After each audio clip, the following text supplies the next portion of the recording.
Hard disk এখন খুব important এক ডিভাইস।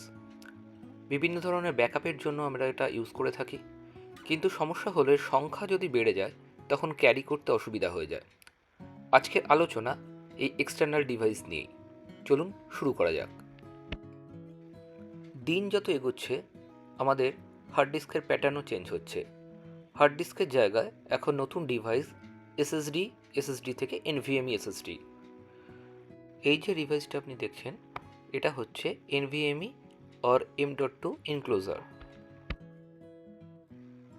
সোজা বাংলা করলে দাঁড়ায় এটা হলো এনভিএমই বা M.2 কেসিং।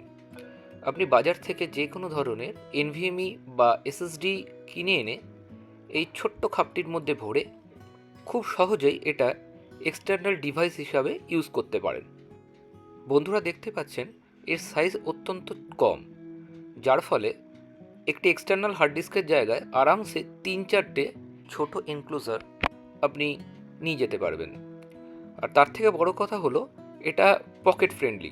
আপনি আরামসে একটা পকেটের মধ্যে 3-4টে এনক্লোজার ক্যারি করতে পারবেন, সহজেই এটা ফিট করা যায়। এসএসডির এনভিএমই বা M.2 এর মধ্যে লাগিয়ে দিয়ে ওপর থেকে একটু প্রেসারাইজ করে এটাকে লাগিয়ে দিতে পারবেন। একটা ছোট্ট ক্যাপ আছে।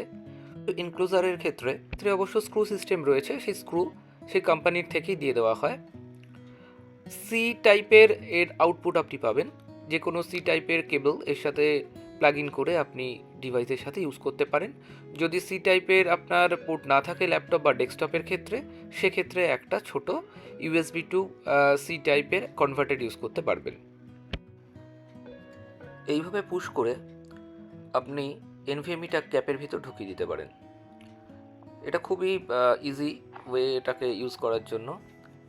একবার লক হয়ে গেলে এটার ভেতর থেকে কোনোভাবেই বেরোবে না। এরপর সি টাইপের একটা কেবল দিয়ে খালি ল্যাপটপের সাথে এটাকে অ্যাটাচ করে দিতে হবে। এখানে আমি একটা কনভার্টার ইউজ করছি USB টু সি টাইপ।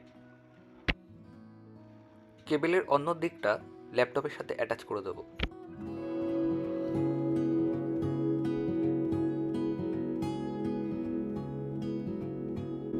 দেখতে পাচ্ছেন বন্ধুরা 1 TB NVMe শো করছে ল্যাপটপে। নতুন নতুন টেকনিক্যাল আইডিয়া পেতে সাবস্ক্রাইব করুন আমাদের, আর ভিডিও ভালো লাগলে অবশ্যই শেয়ার করুন, লাইক করুন। Thank you.